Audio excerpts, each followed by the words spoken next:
it's drying as fast as possible, and I could flip it as fast as possible. People will complain, hey, there's too much bark in here. Skinny dipping firewood nowadays. So this is a new process for me. I don't want bark on this. Here's the logic, okay? And welcome back, Fire Addicts, to another episode of Travis Does Firewood. And today I'm going to show you a new method of how I split wood for my firewood stand.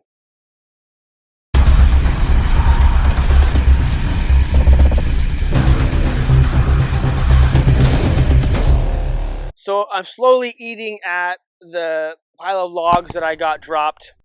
I did figure out who dropped it. It's my buddy Andrew. I believe his company is called Chopping Block Tree Service. He's local to me, but if you are in the Snohomish or maybe King County, reach out to him. Cool guy. He's fair. He's professional. Has all the gear, all the equipment. Take down trees, and then if you're lucky, and I'm lucky, and if you hire him, he may bring your wood to my wood yard. So that'd be kind of cool, right? Anyway, so thank you, Andrew, for the load. I just showed it on film, but I bucked up. I believe this is gonna be fir. I don't think it's Douglas fir. I think it's one of the other firs like Noble or Grand. Definitely a fir though, a softwood. The bark not as thick as like Douglas fir. I could be wrong. I don't know. I'm not an expert on the species. But as I'm trying to eat through these logs, and I'm in dire need of processing the wood so I can get it stacked and dried to make sure that I have inventory for this coming fall and winter, because those when sales ramp up. Now, I had my first sale today of the new month, and it was great. So there are sales still happening in the spring time for people outside of campfire. Like I said before, it was like a switch. One day I'm selling firewood to heat homes, and literally like the next day or the next week, people are buying wood to burn outside. So that's a good thing. That's a good thing. Anyway, so this will work on any type of splitter, I assume with a single way. But this is a method.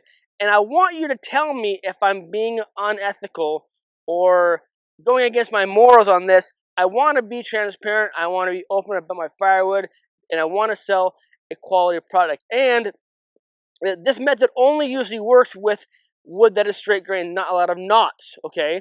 Because it's faster that way. So this round, at 16 inches, I want to make two types of wood, okay? I want to make smaller pieces that I can use to make bags of firewood and or bundles of firewood. Okay, so those pieces are going to be smaller.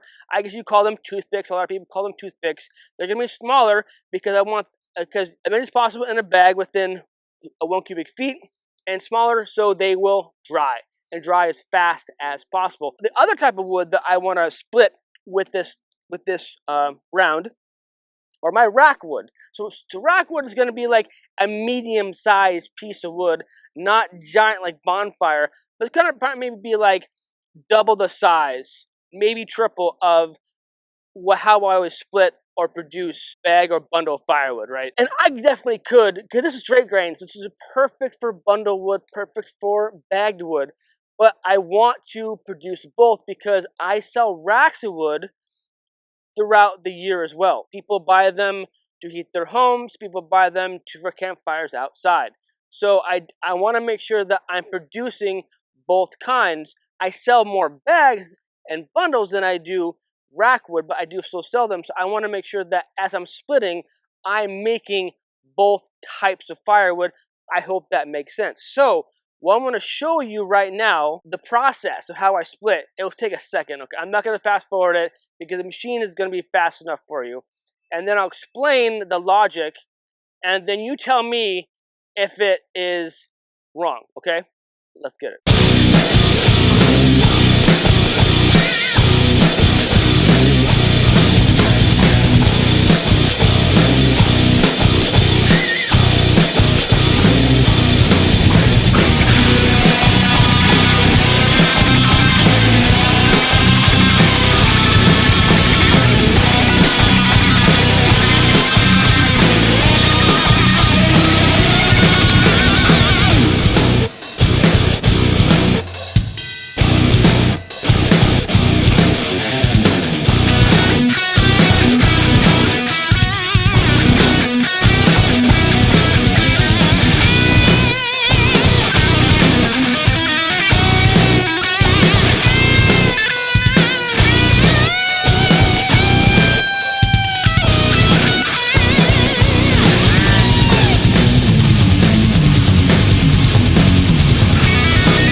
saw in real time the process, and for those of you who didn't follow or questioning, here's the logic. Okay, very similar to if you had an axe, start from the outside in. Now it was small enough round, I could have just spun it, spun it, and split, but I did it in quarters.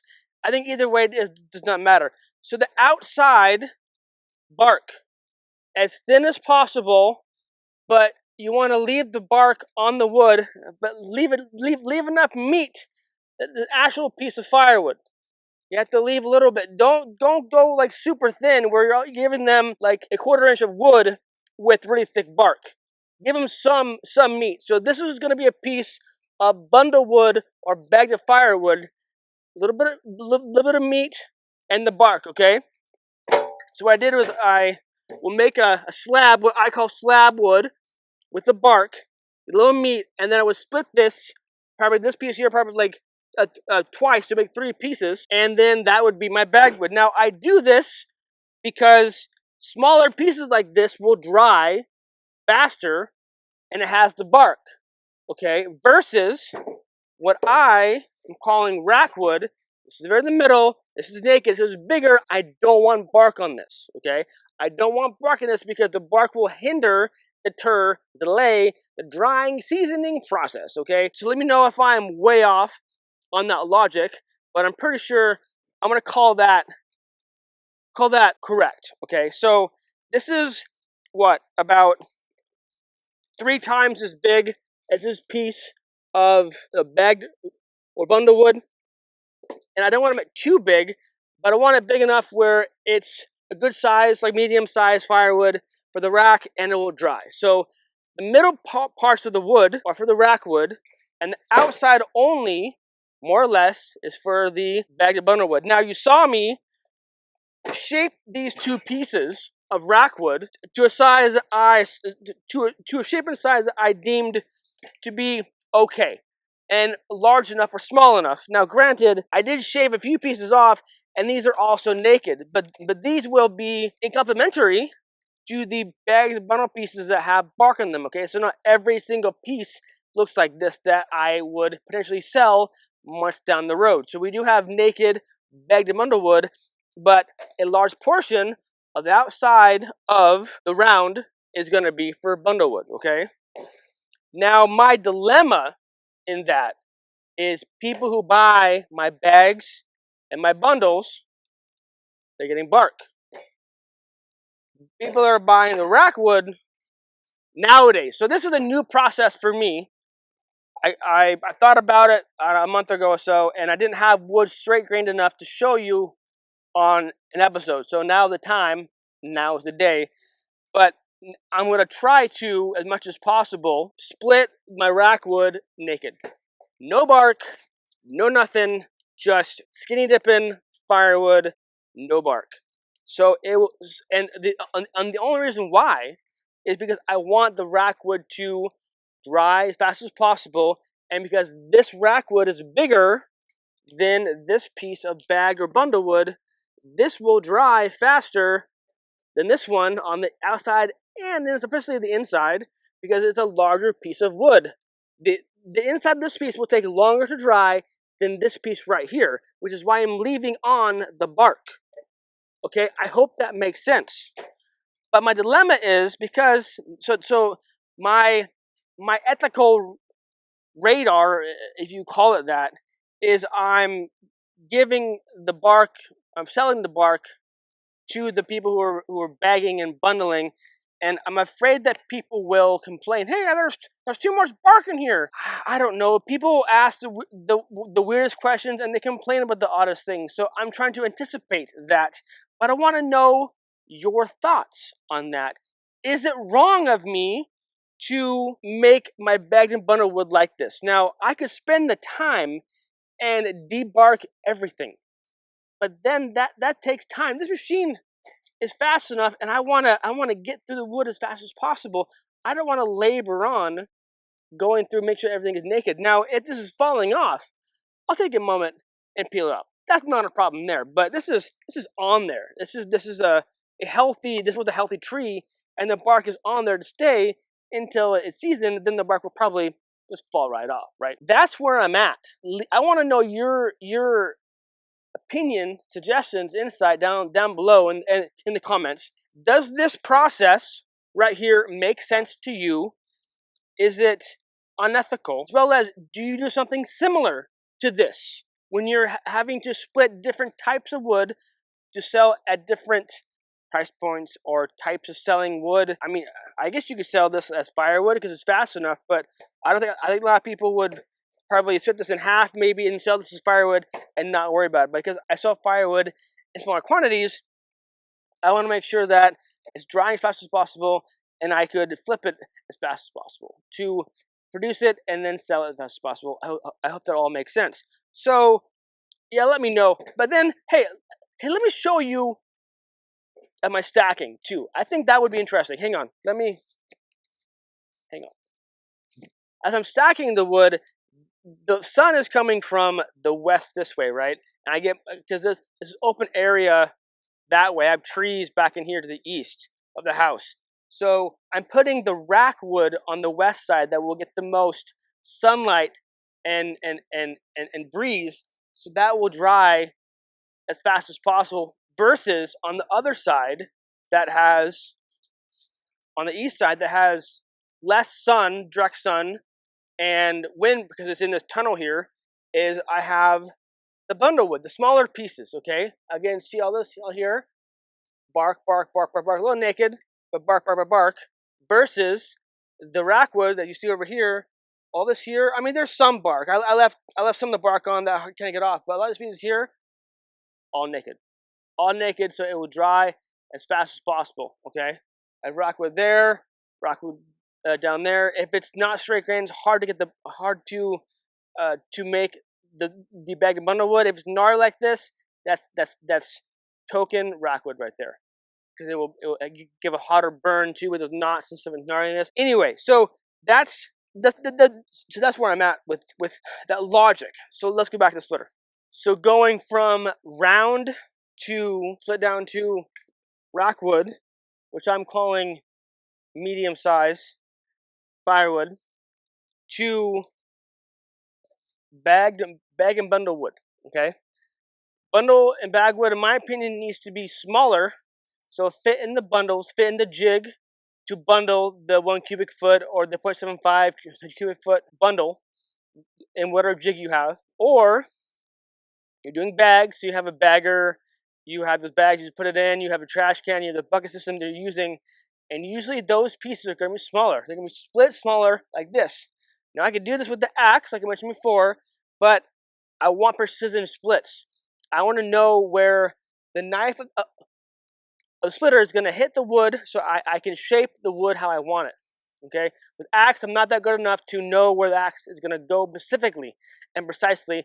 I'm not that good at an axe yet. So this system seems to work, and I want to know, again, if you all do something similar, or if you, I mean, this is only for people who sell firewood or interested in selling firewood, especially when you're going to do bags and bundles, and or having like a roadside stand like I do. So I could just bust this up, no problem, and not think about it. But since I have at the firewood stand with this splitter specifically, I have two types of wood that are at 16 inches, more or less, and I need to make sure that I'm producing both types, like I mentioned, because I do sell both types of wood, the bagged and bundle wood and the rack wood, throughout the whole year. So I need to make sure that I have both types of wood that are always continuously seasoning, always in the process of drying, so I have enough throughout the year, month by month, year after year. I hope that makes sense. So let me know down in the comments if you do something similar. Let me know if you like this process, and let me know if my logic is logicking right. So one thing I want to make sure that I highlight, point out, repeat is, to do this technique, you have to leave enough wood, enough meat, to make it so it's a worthwhile piece of firewood to be able to sell. Okay, this is a lot different than when I'm, wanting to take off the bark and leave as much wood as possible. This is cedar, and I took off all the bark because I want to make cedar kindling the premium tier, with no bark at all. And so, this bark won't come off right now because it's not seasoned. It won't peel off. And I want to save the bark because I want to give it away to a guy who builds birdhouses with them, right? But I'm okay with giving him some of the wood because it's faster for me to split off at this point and leave him the bark, and then he can take off the wood later when it dries out or whatever. But this is different than when I want to just take off the bark versus I want to give the amount of wood that's worthwhile to make it a piece of firewood and not mostly bark. You want mostly meat, mostly wood, and a little bit of bark. Okay, so find that ratio and stick to it. There's not a science to it. Also, people may be thinking to themselves, well, Travis, I don't have a vertical splitter.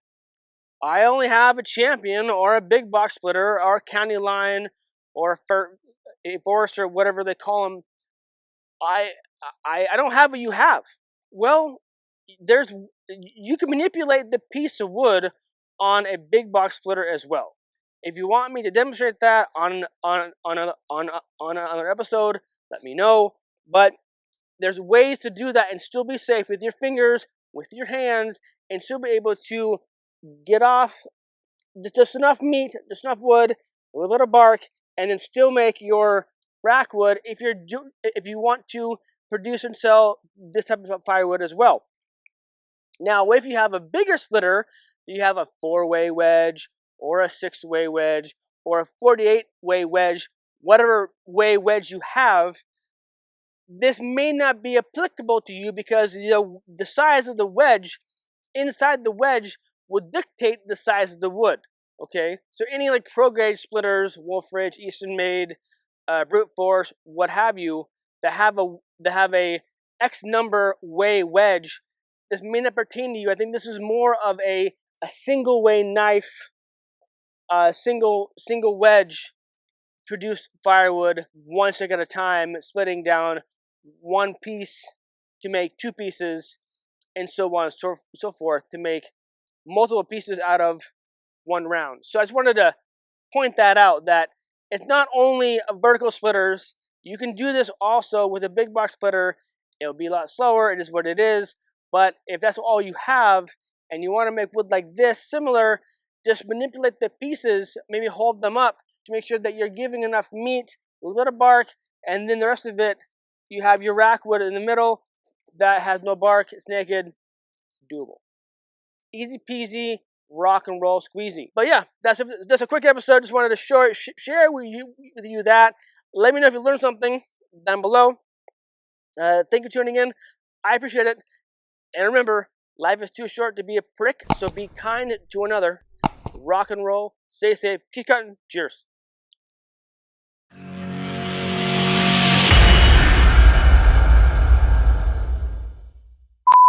I'm going to wear gloves because this wood is wet and it's sappy. And I don't want sap on my hands. Anyway, okay. So as, come on, son. Split down to...